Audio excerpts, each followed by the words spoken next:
শীতের মাঝেই ফের বঙ্গোপসাগরে কিন্তু তৈরি হয়ে গিয়েছে নতুন একটি ঘূর্ণাবর্ত। আবহাওয়াবিদরা জানাচ্ছেন এই ঘূর্ণাবর্ত থেকেই আগামী কয়েকদিনের মধ্যেই তৈরি হতে পারে ঘূর্ণিঝড়।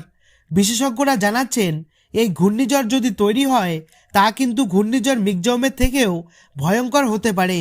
বর্তমানে উত্তরে কিন্তু অবস্থান করছে একটি সক্রিয় পশ্চিমী ঝঞ্ঝা, অপরদিকে দক্ষিণ বঙ্গোপসাগরে রয়েছে ঘূর্ণাবর্ত।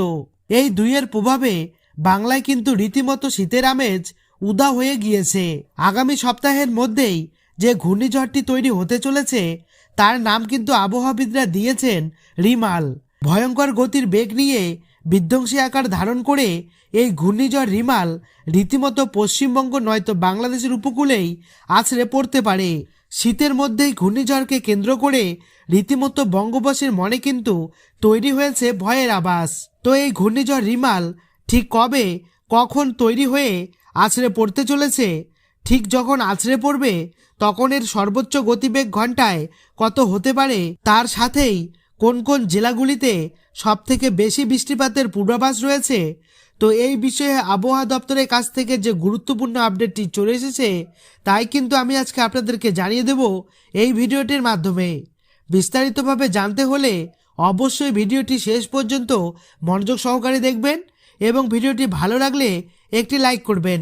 আর এমনই প্রতিনিয়ত আবহাওয়ার নতুন খবরগুলি পেতে আমাদের চ্যানেলটিকে সাবস্ক্রাইব করে পাশে থাকা বেল আইকনটি অন করে আমাদের পাশে থাকবেন। তো চলুন ভিডিওটিকে শুরু করা যাক। ঘূর্ণিঝড় মিগজমের প্রভাব কাটতে না কাটতেই আবারও কিন্তু বঙ্গোপসাগরে তৈরি হয়েছে নতুন একটি ঘূর্ণিঝড়, যার নাম কিন্তু দেওয়া হয়েছে রিমাল। আগের ঘূর্ণিঝড়টি অন্ধ্রপ্রদেশের উপকূলে আছড়ে পড়ল, নতুন যে ঘূর্ণিঝড়টি তৈরি হতে চলেছে তা কিন্তু বাংলার উপকূলের দিকেই ধেয়ে আসতে পারে। আর তাই কিন্তু জানাচ্ছেন আবহাওয়াবিদরা।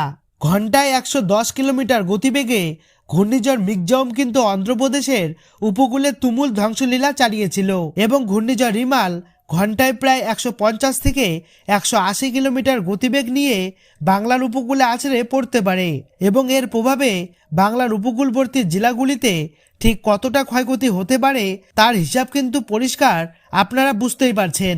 উড়িষ্যা, পশ্চিমবঙ্গ, বাংলাদেশ নয়তো মিয়ানমারের উপকূলে এই ঘূর্ণিঝড় কিন্তু ল্যান্ডফল করতে পারে।